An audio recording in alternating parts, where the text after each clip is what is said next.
What's going on, YouTube? Claic Yuzolt back again with another Final Fantasy Brave Exvius video, and then we're on part 2 now. And this is where we get into the nitty-gritty. Some of the units everybody's been waiting on, and sadly, Gladdy Daddy isn't one of them, but we're going to start with him anyway. Moving on down to his STMR, Shield of the Chosen King. I actually want to find uses for this. This seems insane. Increase HP 50%!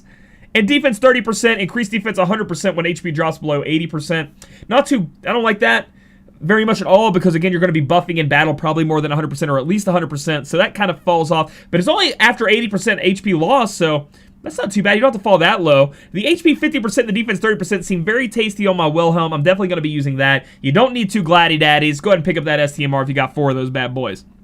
Moving on down, let's remember what the problems were with Gladdy at 6-star and what he actually did. He was kind of a damage-dealing cover tank, and I say kind of because if you look here, he only really protected physical damage, and then if you wanted him to, and it wasn't 100, like it's really low percent. He was actually not even that tanky. And then his other one was he'd only protect 1 ally from physical and magic damage 100%.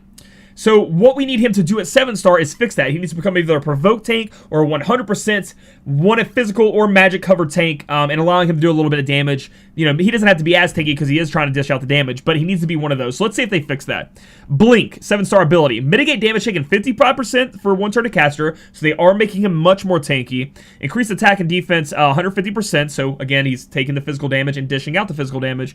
And increase LB gauge 4 to 6 to caster, and you can cast this as many times as you want in a row. It is not a cooldown ability. Here's his cooldown ability, Maelstrom. Available in turn 4 and has a 3-turn cooldown. Physical damage 10 times to all enemies. So that's a big hitting ability. Mitigate, unless, I wish it was based off of defense though. Because you can see down here, this ability has defense scaling. I wish this one would have also. Mitigate damage taken 50%, so there's another tanky. And we get Dual Master, which we'll look into in a minute. We'll see what Dual Master means. And then his next ability is Razor Edge, excuse me. Physical damage 9 times with defense scaling to 1 enemy. That's a big finishing hit. So pretty much they didn't really fix anything about him besides maybe his tankiness. He doesn't tank. He doesn't tank very well, and that's what they're trying to get you to do is tank with him. He's not going to do that. He does get a big damage-dealing finisher, I guess, scaling off defense, but we have other people to do that for us. Let's see what let's hold off. Let's see what Dual Master does. Let's look at his passives here. The final trial, if you have his shield equipped, increase defense 40, spirit and HP 20%, chance to counter physical attacks 20% with first aid, a chance to counter magic attacks 20% with first aid, upgrade LB. The reason this is bad is when is he going to be taking those physical and magic attacks? Like, maybe you get someone that has 100% innate provoke, so the hits try to hit them, and then you have Gladdy Daddy 100% cover them. And perhaps that works, but then you're also, it just seems he's just not what I want to be doing. Let's put it that way. Maybe you like that. Maybe you want to be doing with that. And that's an idea of maybe how you can get him to work. But, ugh. It's like a new Blade Master. Attack, defense, and spirit 20%. Increase attack 200% when equipped with a Genji Blade. I love that. That's amazing. That's amazing. Increase modifier, and I mean amazing because of lore and fluff, not so much for, well, I guess 200% is a lot. Increase modifier for Dawn Hammer and Tempest by 2 times. Increase limit burst fill rate by 50%. We look at Dual Master, another big damage dealing ability. Physical damage 18 times with increased accuracy, 50% to 1 enemy, 7-time hit. It's a big damage of dealing with, so he does do more damage, but he isn't going to do as much as your chainers, your other finishers, and he's not taking very well either, so they didn't really fix any of his problems. Looking at his upgraded limit burst, he's doing 12.4 times to all enemies, a big finishing hit, one hit. Increased chance of being targeted 100%. Hey, there's a provoke. Just got to wait under 24, 3 turns. You better be constantly getting that limit burst up there for him to do that 100% of provoke. And if you have it upgraded, mitigate damage 50% to caster. So again, he gets tanky through those damage mitigation, it looks like. Decrease defense 60% to all enemies. Guys, Gladdy Daddy isn't going to be there for you. I don't think he's worth investing time, pots, Cactuar, Gil into. Getting the shield of the Chosen King could be great for your other physical tanks. Other than that, though, not the best, Gladdy Daddy. Sorry they didn't treat you well. Moving on to our next unit, another kind of counter damage dealing tank is going to be Elfreeda, and I know that a lot of people out there just looked at Elfreeda to get those martial gloves. Well, guess what? You're going to be looking at her again for another great STMR in this case, another TMR for you there, Truth Seeker. So this is going to be another a way for you guys to get true double hands. True double hand, 50% attack, but also raises up HP, defense, and spirit. So if you're still looking for a way to be able to finish off your true double hand user, or maybe even a second one if you're crazy enough to try to do that, this is another option for you if you've missed out on other ones in the past, along with bringing some tanky stats to your unit. Possibly could be great on Demon Rain, sadly adding it to him, so I don't know. That kind of seems where it wants to be. Or, again, there are better options when we're trying to do more physical attack. However, if you don't have the full, completion of your true double hand percentages, this is going to help you get there. You don't need 2 Elfreedas, pick up the STMR. Moving on down, let's think about what Elfreeda did at 6 stars. She was a provoke physical tank. She would provoke and then single target take damage. She also had the ability to break a little bit, not the best, and dish out some ice damage. Again, encounter, which is not the best in my opinion. Let's see if they fix that. Well, she needs to be a little bit more tanky, possibly doing a little bit more damage. But overall, when you're locked into doing one roll, and not AoE covering, it's going to be really hard for me to recommend you. So let's see what happens with her. She has Entrust. Use own LB gauge to fill allies gauge. That's great. I mean, that's going to be good because, at any time you may need somebody else's limit burst. Having this on your team is always a great out if you need it. Let's see. Arctic Fortress. Increase ice resist 100% for 3 turns of all allies. There we go. Some support. Didn't even think about that. There's some support adding into her kit, helping her out a little bit. Physical damage 6 times to all enemies. Again, I don't see her as being 20 hit chain. I don't see her as being a big damage dealer. As much as maybe, but again, she can add a little bit of ice damage. Just put it that way. I don't need to be comparing her to the greats. I just need to be comparing her to what she can do, right? Let's see. Sub-Zero Casket, and this is where the, I do believe a change came in here for global. We can use it on turn 1. It's a 4-turn cooldown. Mitigate damage taken 50%, so there's some more tankiness. Decrease ice resist 100% for 3 turns to all enemies. That's a big, hey, Fryevia likes that. Increased chance of being targeted 100%. So this is going to be her provoke. So now she finally has a 100% provoke, and she can use this on turn 1. Also, letting herself be a bit more tanky with the 50% damage mitigation, and doing some ice imperiling 100%. That's amazing. Next up, she has Spirited Ascent. Can be used on turn 1, 4-turn cooldown as well. Remember, the 5-turn cooldown counts a turn you cast it, so it's actually 4. Recover HP 10,000 to all allies. And increase defense and spirit 130% for 3 turns to all allies. So now I'm kind of seeing a painted picture of where I can see her uses. In the case where you only need physical damage single target tanking and you need a magic cover, she could be there to do the physical damage tanking for you, right? Along with providing a lot of good support, it looks like. A couple of good support abilities. And also dishing out a bit of damage to help you maybe get over those damage curves you need to hit. Maybe pushing you to where you can complete a trial. Let's continue looking down. First-rate weaponry. So that's if we have our TMR equipped, which is going to be the Martial Glove. You're going to have to put the Martial Glove on her. It's going to be tough for me to tell you to be doing that, but let's see what you get. Defense, Spirit, and HP 40%. Increase equipment attack 50% when single wielding with any weapon. Increase accuracy, blah, blah, blah. Auto-cast first-rate weaponry. It has, at the start of battle, increase counter chance 100%. So she's going to have a 100% counter chance. She's getting hit. She's going to be countering back. The problem is, again, I don't know. Can she put shields on? Let's look at that. She can put shields on. I just don't. It's tough for me. I mean, I guess she does have the 50% mitigation, but it's tough for me to take away a shield off of somebody you want to be very tanky for you. But if they're only taking single target hits, maybe you can get away with this unit. It's going to be tough. But hey, that's going to increase the attack that she can do and the damage that she can do if you end up pulling this off. But then you're also going to have to take a Martial Glove off somebody else. And do you really want to do that? We have increased modifiers to Ice Prism and Absolute Stillness, which are just going to be 2 abilities down here. I do believe they happen if the counter happens, right?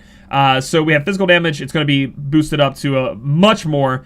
And then Ice Prism is actually boosted up quite a bit as well. But again, they happen at 30%, 10% chance. I mean, I guess she's getting hit a lot. Maybe these will proc, but overall, kind of rough there. But hey, a little bit of damage there. Increased defense and spirit 50%. We got to increase attack 20% here. Increase attack 50% when equipped with a great sword. So there you go. Throw a great sword on her. Auto heal. Well, she's going to heal a little bit per turn, which is pretty interesting as well. Let's look down at her actual LB. Ice physical damage 7 times. So it's going to be a 14 times 20 hit. LB. I mean, it's a big multiplier, but again, without being able to chain it, you're not going to be able to get the full value out of that 14 times multiplier.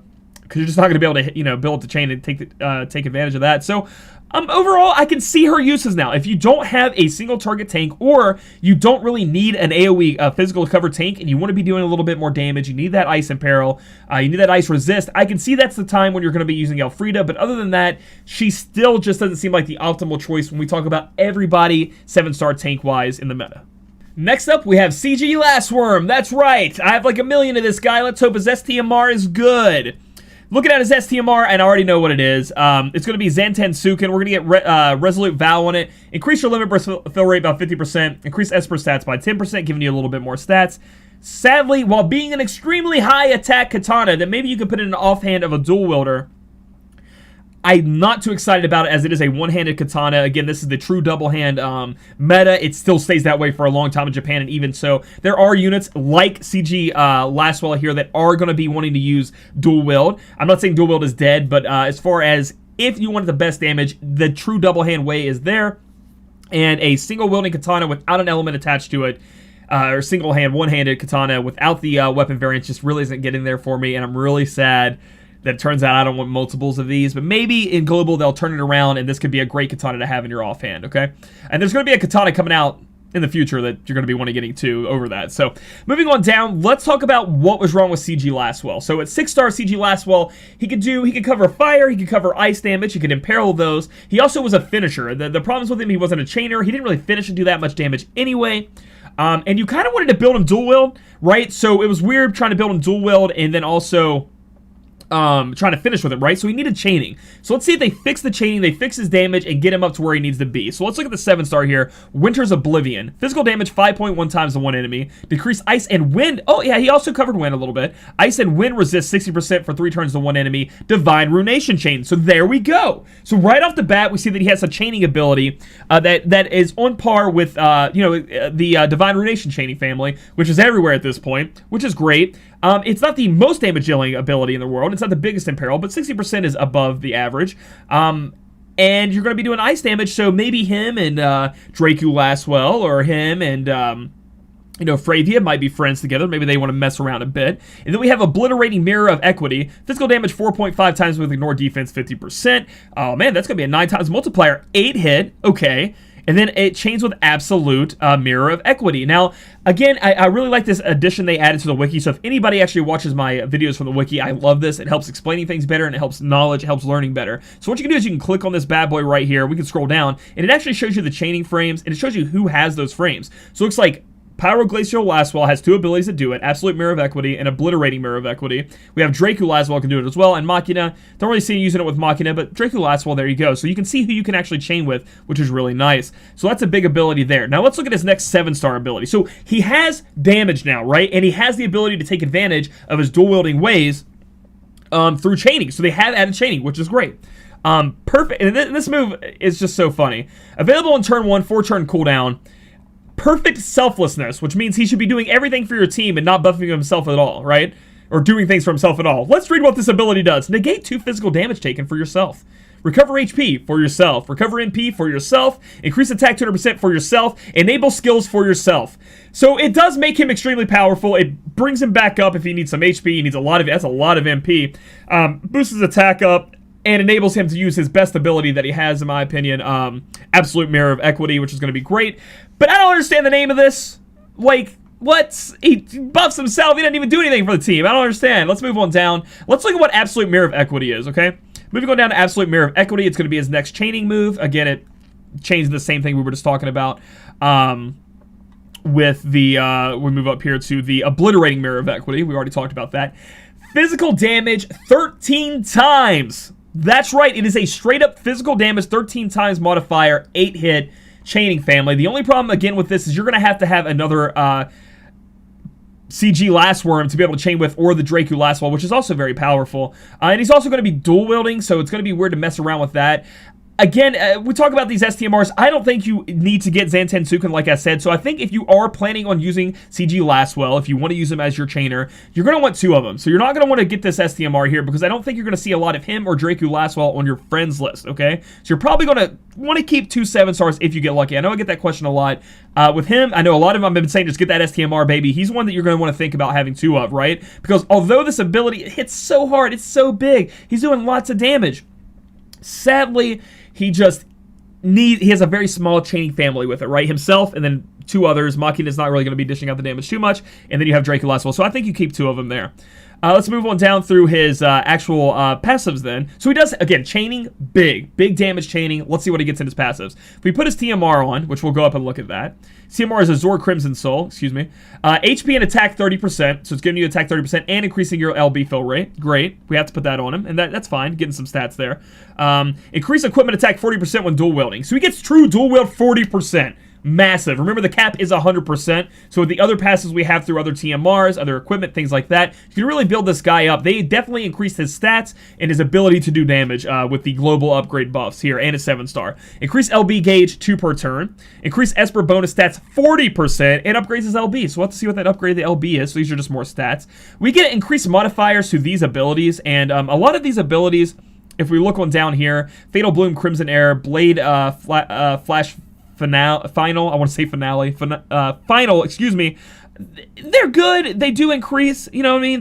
They're as finishers. And at this point, I think we're kind of leaving our finishing ways behind and going for the chaining. So while this is awesome, and it does make these much more powerful finishers, I do believe we're building him true dual wield, and we're just going to stick to his chaining, man. I like that. So kind of lost here. I'm not saying it's completely lost. You could use it, but I'm going to look past that a little bit. Increase MP 20%. Blade Wielder. Increase attack 40. And this is up from JP.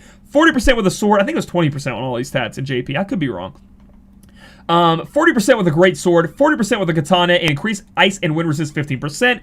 This, again, like I said, they gave this guy, from the global upgrades and the 7-star upgrade, a lot more stats, a lot more hard-hitting abilities, and the ability to chain. He is going to be a nice chainer, but again, his chaining family is so small, and he's a dual wielder. Ooh, it's kind of rough. We look at his LB here, 48. That's a lot. But he has a lot of ways to increase that and get that, LB up there. Physical damage 12 times with Nord defense 50%. So that's going to be a 24 times hit to an enemy. It's going to be a finisher. Enables 6 turns to cast these other abilities. So that's going to be his finishing abilities. Decrease fire and ice resist 100%. Nice. And then it also enables skills. As long as you have it upgraded, remember with the TMR, you guys are going to be able to use Absolute Mirror of Equity, which is the strongest chaining ability. For 3 turns if you use his LB. So overall, I do believe CG Lasswell is a great true dual wield user. Now, I know a lot of people out there want to use true double hand, and that's great. You guys have Hyo, you guys have Ellie now. We're going to be talking about Fryevia here in a little bit. And more to come, but I don't think you should be too sad if you look at your units and your 7-stars and you think this is the unit that's supposed to be my damage dealer, because I think they did him justice and he's going to be pretty strong. Next up, we have Lunera here. Lunera is going to be a actual magic attacker, like it says here, and support. That is a perfect way to describe her. Let's go ahead and look at her STMR here. Increase physical and magic damage against demons 100% and has a little bit of dark resist to add on to there. Get this STMR. I don't think you're going to be using 2 Lunera. While you can chain with 2, and there are some benefits, I guess, to having 2, I do believe the STMR outweighs that, as there are other units you can use to chain with her. So I would definitely be getting this STMR. It is fantastic. 100% extra physical and magic damage against demons is going to be great. I like that a lot. Moving on down, let's go ahead and look at what Lunera was at her 6-star and what we can use, hopefully, to, change her up. So at 6-star, she was rather weak. She had a couple of hitting abilities that could stack up. She did have Oriel Array, which I hope I'm saying that right, which was a easy to chain, damage dealing move, but it wasn't really that used in the meta. She was really lackluster, and her Elven song wasn't that great. She was supposed to be like a bard healer, and even then, the bards got looked over very quickly in our meta because it took so long for them to come out.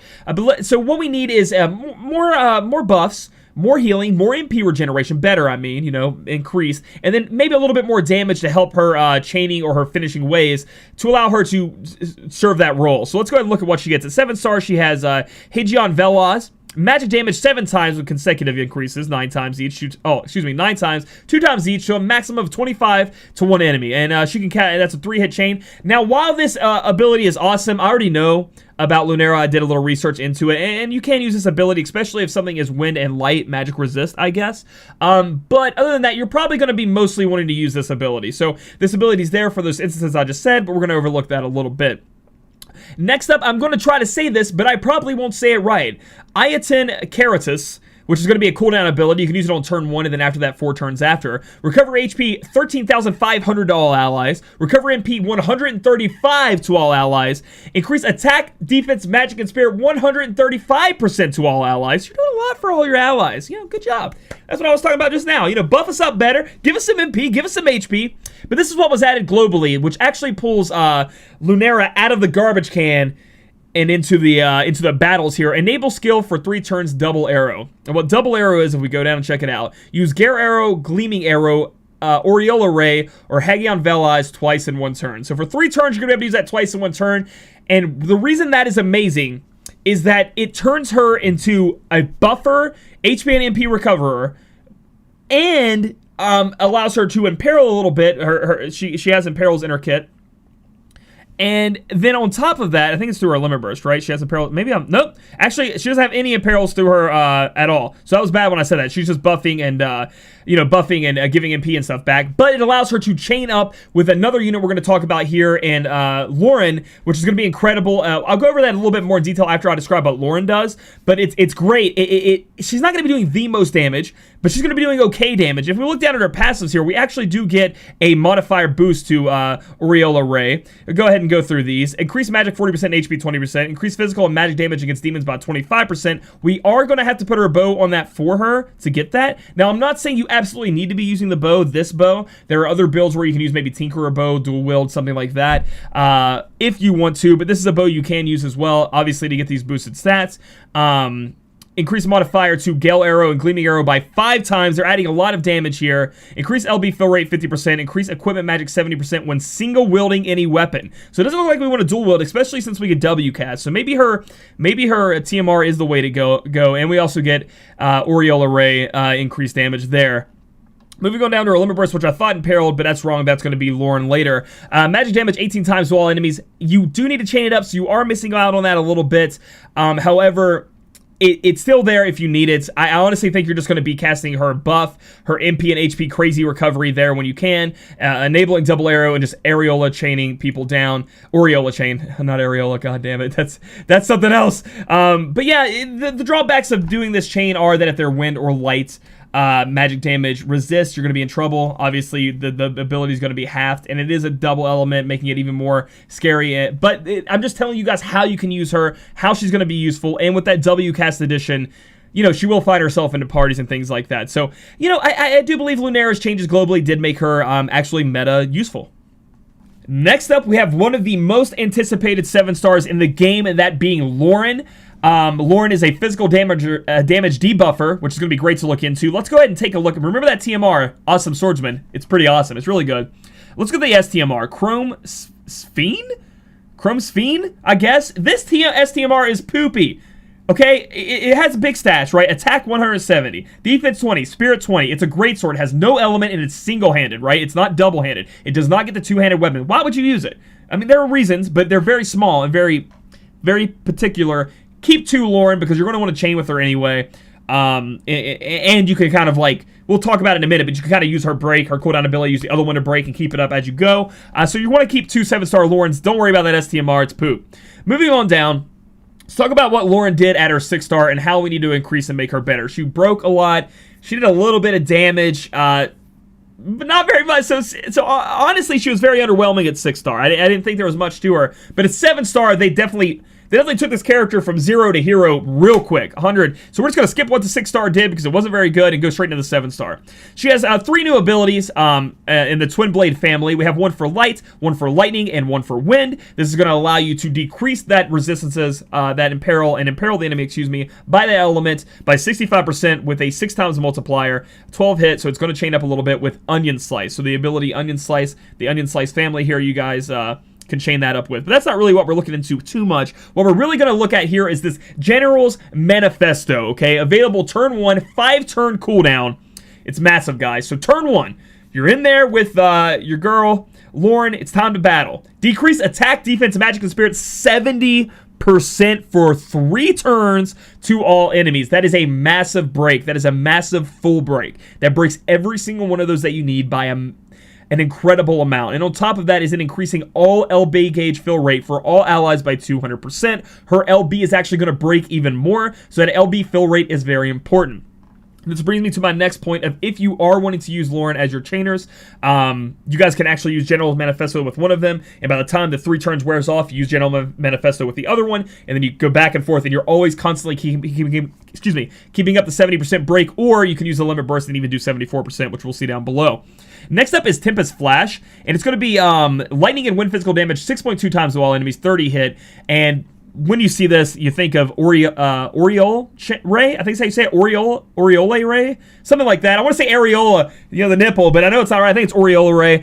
This is going to be big. Again, we've talked about Lunera. She's going to be a good chaining partner here with her.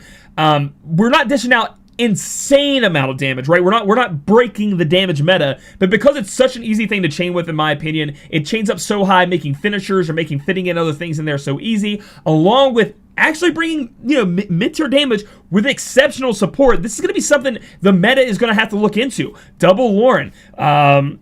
Lunera and Loren chaining together, breaking and buffing together. The dynamic duo is there because of the global change to Lunera, allowing her to W cast, which is going to be great. We can see that here that we have a dual wield. We already knew that. Moving on down, if you have the TMR equipped, which you will, awesome Blade Swordsman. It's kind of weird though, because we have enabled dueling with one-handed weapons, and then if you have to put her TMR on.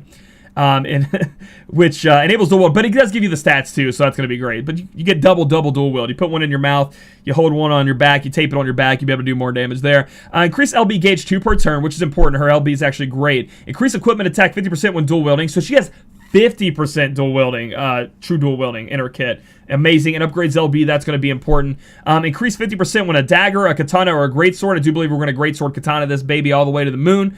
Increase MP 20%, and then also gives her other abilities that you may want to use some damage modifiers. I'm not going to say you're not going to use it, but for the most part, you're using Tempest Flash, chaining that up, and doing massive damage that way. We can see here that these are just wind, lightning, damage dealing, and then physical damage with an 8, grease lightning 8. So this wasn't too bad. You can look at the chaining frames here. It's 2, 7, 7, 7, 7. You're gonna, that's not, again, I know I'm kind of repeating myself, but you're really looking for Tempest Flash. I was looking for this to say Tempest Flash. I was like, where's that Tempest Flash though at? Where's that, because it's gonna do a lot more damage. Moving on down, if we look at her actual Limit Burst, which is also insane. Physical damage, 8.5 times with ignore defense, 50%. It's going to give us a 17 times multiplier to all enemies, 15 hit chain. Decrease lightning, wind, and light resist by 79% for 3 turns to all allies. It's only a 30 LB. It's not, it's not in the 40s. It's not way up there. So we get an Imperil there. But on top of the giant Imperil at 79, right? Which covers her, her Aureola Ray chaining, right, with her ability up here with lightning and wind damage, right, because it is dual chaining. We also are decreasing attack, defense, magic, spirit by 74% to everybody. It enables us to use Grease Lightning, Quick Bolt Blade, and Swift Wind Blade. We ain't worried about that. We're using the Aureola chaining, but this is insane, along with actually dealing damage too. Wowee. She's a great unit. She is a great 7-star, guys. Get ready to use her. She is busted. I mean, you don't even have to have her, like, she could be your off-chainer, right? You can have her be your breaker, you can have Lunera be your buffer, and then you can actually still bring 2 chainers, chain with them, chain with Loren and Lunera when you have time, when you can do that. Bada bing, bada boom, a bunch of damage while covering a bunch of different things that you need to do. Honestly, Loren is going to bust open the game. If you have 2 of her, be excited. It's going to be great. But Claic, they're going to release Aurora Fryevia, and they're never going to release the 7-star Fryevia. But Claic, they're going to make 7-star Fryevia be shitty because they want us to pull for Aurora Fryevia. Time to take all that stuff and throw it in the garbage because it's not true. Fryevia 7-star is here, and actually before Aurora Fryevia showed up, and she is baller, guys. She's amazing. She's awesome. Her STMR is amazing. I own, I think, at least 12 of her. I'm dead serious. I think I own 12 of her. So I'm excited that this STMR is good. Let's go ahead and look down at Fryevia's STMR. Florid Hairpin. Attack 25, Magic 25. Now, these stats aren't anything to run home to, but Fencer's Pose is. It's going to give us 50% Magic True Double Hand and 50% Attack True Double Hand. This STMR is amazing on anyone who is Hybrid Unit, and even so can be used for a Magic user that wants, True Double Hand Magic, or even a Physical user that wants, the 50% for True Double Hand Physical. It can replace the Martial Glove. Now, is it as good as the Martial Glove on a flat physical damage dealer? Hell no. But it's not that bad either. You're only missing out on a little bit of attack there. It still gives you the 50% True Double Hand. So if you guys are out there, they did very, very awesome, very unique, very niche, but also can be used in different ways, right? Different ways for that STMR. Get it. As far as should you have 2 7-star Fryevias, it's tough. I think the STMR is worth it. And Fryevia just chains with so many people. I don't think you need 2 of them, everybody. I think you could just go ahead and get that STMR and be happy about that and slap it on your Fryevia and have fun. So let's look at what the 6-star Fryevia was. You know she was a powerhouse. Hybrid unit, could chain with the best of them, did ice damage. Really covered everything, and people were just scared when they got her. So she was great. She was phenomenal at 6-star. People were just scared when we got her 7-star. They were going to make her true dual wield. She wasn't going to transfer well into the true double hand meta because they were just going to slap true dual wield on her and have Aurora Fryevia be the true double hand user. No. They did not do that. They did not do us wrong. Let's go ahead and start looking at this Flower Assault. It is a hybrid 12 times the one enemy. Big hit, hybrid damage. Octaslash family. They really want you guys to start using that. And I'm going to start experimenting with Octaslash a little bit. The cool thing about this ability is it isn't locked into ice damage, right? Like her Frost Flower Blitz was her main damage dealing ability. That's what we'd use. It got changed to Divine Ruination Chains. It imperiled 4. That was her go-to. So now we have another go-to, which is going to be Flower Assault. However, I do believe we're going to be having her Fryevia's Needle on her anyway, and that does provide, if we look up here, sorry about that. No, get out of the way. That does provide ice anyway. I mean, it's what you're going to put on her, so that's kind of a lost remark there. It's going to have ice added on it anyway. But hey, it's more damage. For more fun, that's great. It's a high-end hybrid multiplier there. Good stuff. Looking on down to, let's look at her other abilities. We have 2 cooldown abilities. We have one that is available on turn 3, 2-turn cooldown. Hybrid damage 21 times to one enemy. Increased defense and spirit 150% to herself. So this is her finishing ability. This is why I think it's super critical and cool to have the Loren and Lunera, chaining going on, because you could take, let's see, you have a tank, you have Loren as your breaker, you have Lunera as your buffer kind of healer, you have Fryevia, then you have another Fryevia, right? So let's say we have that team. She can literally, on turn 3, you can have your 2 Aureola Ray, I keep wanting to say Areola Ray, chain up, and then you can finish with this move. And even if you don't, this move does so much fucking damage. It's amazing. That's a great move. You probably want to use it on cooldown, to be honest. Even if you don't even get to chain it up. Just use 2 7-star Fryevias and hit them both at the same time. Hey, it's a 2x elemental chain. That's still a lot of damage. Moving on, we have Unguard. Wingardium Leviosa, available in turn 1, 6-turn cooldown. Increase your attack and magic by 200%. Those are what hybrid users want. Remove attack, defense, and magic spirit break from yourself. Refresh 150 MP, split over 3 turns. Enable skill for 3 turns the caster. Saber Mastery. Now, if we look on down to what Saber Mastery is, use offensive skills 3 turns in 1 turn. 3 times, I mean, yay! So she can actually triple cast, baby. And now, it's not going to be always. Obviously, it is a 6-turn cooldown. This only lasts for 3 turns. So there are going to be 3 turns where you can't do that. But, hey, don't worry about that too much, because we have Saber Arch. Use offensive skills twice in a turn. She just gets that. So she's going to be able to W cast anyway. So, overall, in the meta, I don't see myself triple casting too often due to the fact that it's really MP hungry. So, I like this. I like the ability to, it doesn't have to always be up, but the fact that it is going to be up on a certain amount of turns, maybe it's a turn where you do want to triple cast, you get the MP recovery from this. It allows you to, over those 3 turns, maybe recur some of that cost where you're triple casting either Flower Assault or Frost Flower Blitz, and you're just going ham. It's amazing. I love it. I think it's so good, guys. It's so good. But let's hold out. Can they buff up Frost Flower Blitz in her passives? Let's see. So moving on down to the passes, we have Twin Saber Style if you have her Needle equipped. Enables dual wielding of one-handed weapons, so she gets dual wield. Wow. She's just getting dual wield, but I don't think we're going to be using dual wield here. we're going to be single wielding, I do believe. Enables dual wielding with one-handed weapons. Increase attack and magic 30% when dual wielding. Increase attack and magic 30%. So I don't think we're going to be dual wielding with her. Now you can mess around with that if you don't have a TDH build, true double hand build. But hey, that's an option there for you. It's cool they give her passively that. I like that a lot. Glacial Mastery. Increase attack and magic 30% when equipped with an ice weapon. We got that with her needle. Increase ice resist 30%. Increase modifier to Frostflower Blitz by 2 times. That's not a baby one either. 2 times is big. Let's go. Increase MP 20%. Saber Maven. Increase HP 20%. Increase equipment attack and magic 50% when single wielding any weapon. So there you go. She does have passive 50% true double hand to help you reach it up. It's not 100%, so you're gonna have to stack a lot of that true double hand on her. But we have a lot of magic ways to do that and attack ways, physical ways to do that. Right? So there are a lot of different ways because she's a hybrid that you can mix and match and kind of get that put together the way you want to be able to pull that off. If we look at this, it says Saber Master, use offensive skills 3 times in 1 turn. Great. And, wait, I forgot. Okay, let's go look at her LB. I forgot about this. Holy moly, dude. And Frostfire Blitz already up to 10, so it's up to 12 now after you enhance her. Good stuff. And you have to enhance her to be able to do the Divine Ruination Chain, by the way. Ice Hybrid damage 24 times. Wow. Okay, going up to a 24 times 8 to all enemies. Chains 4. Inflict Stop 94% to all enemies. Oh, that's going to be... Ooh, that's going to be dirty in the arena. Again, I don't really talk about arena much, but 94%. Enable skill for 2 turns to cast her. So if you use her LB, you actually get triple cast again. Guys, they didn't do Fryevia wrong. Thank God, dude. I can't even imagine the outrage if they did. So be happy if you have Fryevia. She is going to be a beast damage dealer.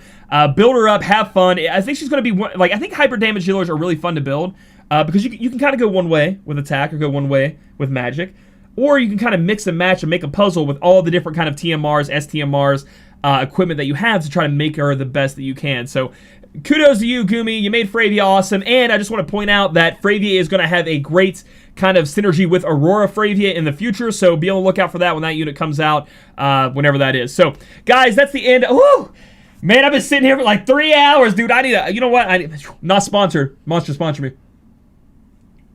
Anyway, if you guys like this video, give it a thumbs up. Comment down below how you feel about Fryevia and all, like, the meta is shifting a bit here, so let me know if you guys are excited about the meta shifting. And then subscribe for future content. Click that bell. Click that bell to get notifications right next to the subscribe thing. Make sure you guys get my videos. I didn't know this, but YouTube actually stopped showing you videos sometimes. They're weird, even if you're on the subscription list. But if you click that bell, it should give you a notification every time I post. And we'll catch you guys in the next video.